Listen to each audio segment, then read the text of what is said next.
Every anniversary asks two questions: what has lasted and what has shifted?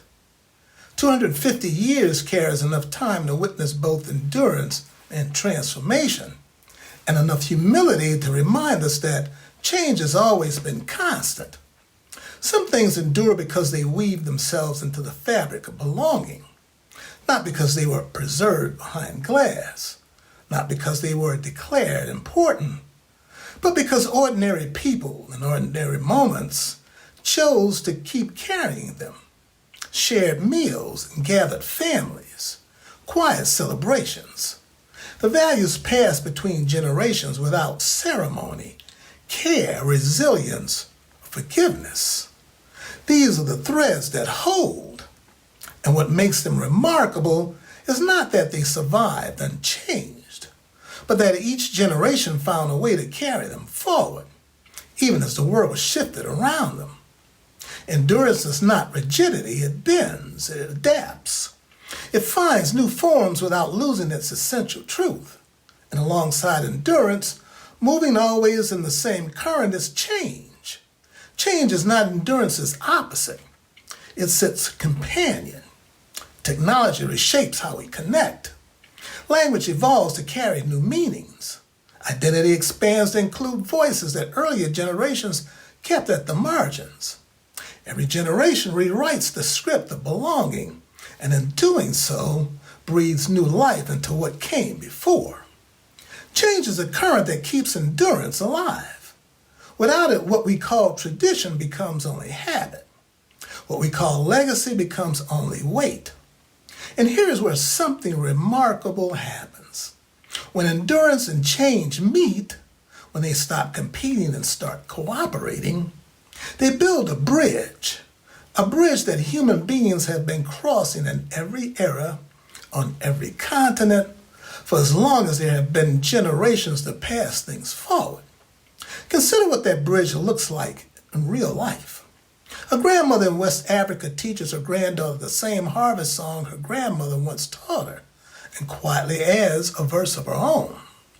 A community in Southeast Asia rebuilds a temple destroyed by flood, using the original stones and a new design. A family carries a language across an ocean and raises children who speak two worlds fluently.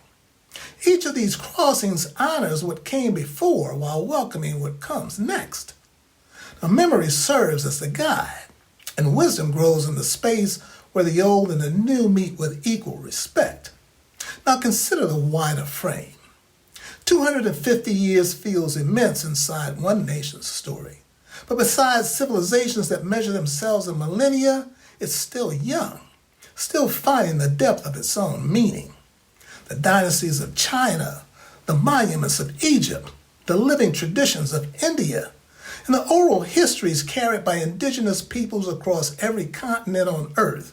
Histories that survived without paper, without marble, without anything but the human voice, passing truth from one generation to the next. These remind us that endurance is not measured in years. It's measured in depth of meaning.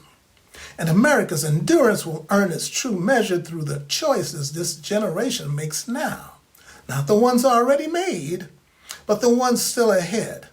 So what endures? The human need for belonging, for memory, for meaning.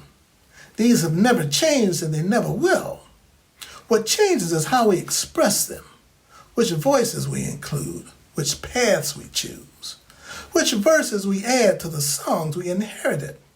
The living question, the one every generation must answer for itself, is how we carry both, endurance and change, tradition and transformation, not as opposites, but as companions, not as burdens, but as guides, not as conclusions, but as teachers to the generations who follow.